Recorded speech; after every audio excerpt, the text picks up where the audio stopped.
कि जटा झूठ बरवा लहरे अरे गंगा के लहरवा राम जहरवा पियले हे राम जहरवा पियले हसो है चंद्रमा लीलरवा हो राम जहरवा पियले सो है चंद्रमा लीलरवा हो राम जहरवा पियले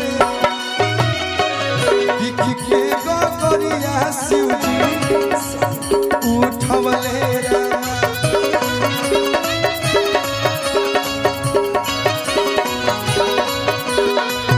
संकट में पड़ी खुदे दुनिया बचवले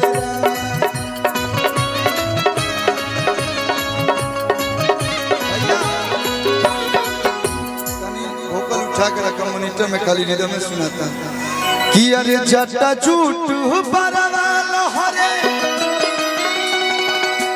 अरे गंगा के लहरवा राम जहरवा पियले हे राम जहरवा पियले तसो है चंद्रमा लीलरवा हो राम जहरवा पियले सो है चंद्रमा लीलरवा हो राम जहरवा पियले।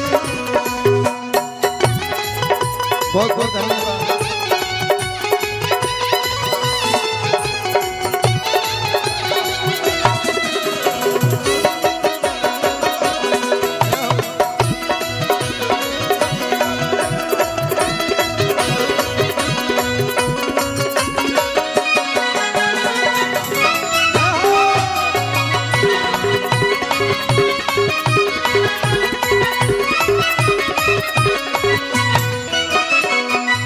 देखिए सब पैसा ना आशीर्वाद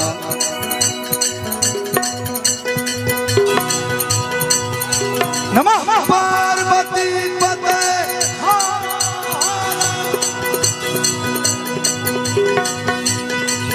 झुनझुन बाबा राजा बाबा की तरफ से बहुत सारा प्यार आशीर्वाद की कामना बा। देखी बाबा कितना दानी हमें खुश भइले सोना के लंका रावण के दे दिले बाबा हो भयो सब भाई पर कृपा बरसावो मैं लड़का पढ़ लिख के से खाली बड़ा सब नौकरी लगावो नौकरी लगा के अगला लगन में बियाह करवाओ कहेगा दुनिया जानेला भोला हमें महादानिया हो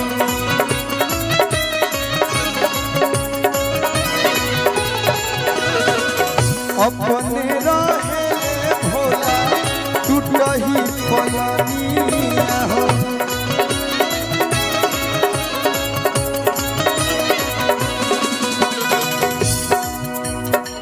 रावण के दिहले शिवजी सोनमा के घरवा राम जहरवा पियले रावण के दिहले सोनमा के घरवा राम जहरवा पियले।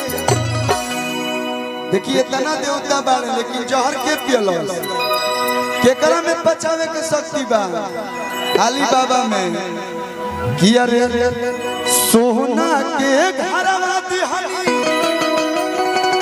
कि रावण के दिहनी शिवजी सोनमा के घरवा राम जहरवा पियले हे राम जहरवा पियले सोहे चंद्रमा लीलरवा हो राम जहरवा पियले सोहे चंद्रमा लीलरवा हो राम जहरवा पियले।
देखी सौभाग्य नुबा सब लोग पंडित जी के ऊपर चढ़ावेला। आज पंडित जी लोग हमरा के देता लोग इतना अपना कम रही तो बड़ बड़ नोट रही तो के लेमिनेशन करा के लगवा देती हम। लेकिन रउआ लोग के प्यार आज सोमवारी के दिने व्रत कैले बानी सोचलहु ना रही कि बाबा के इतना साक्षात दर्शन हो जाएगा। आ कोनो भी शुभ कार्य हमारा घर में होला, चाहे गाड़ी लिया चाहे बियाह हो चाहे कुछ हो, पहले बाबे के दरबार में आए ना सामने के बाबा से सने ऐसे ही आजीवन लागल रहो। दिख के कह करिया शिव जी कौन खेला गवले संकट में पड़ी खुदे दुनिया बचवले राम जटा झूठ बड़ा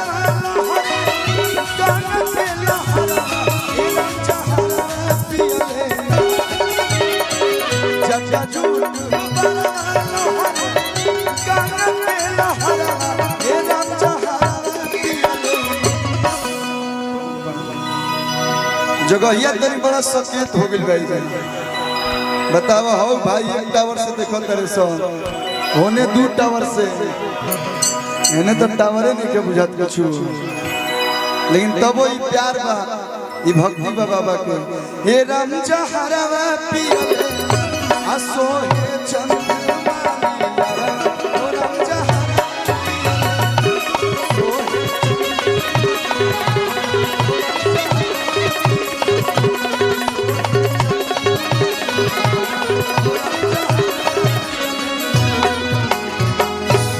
बहुत बहुत धन्यवाद।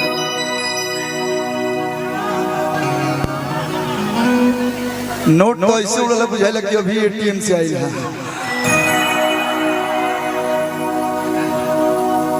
पगड़ी ऐसे बोलने बुझाता हम सम्राट चौधरी।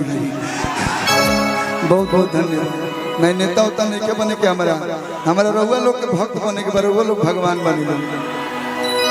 माइनर में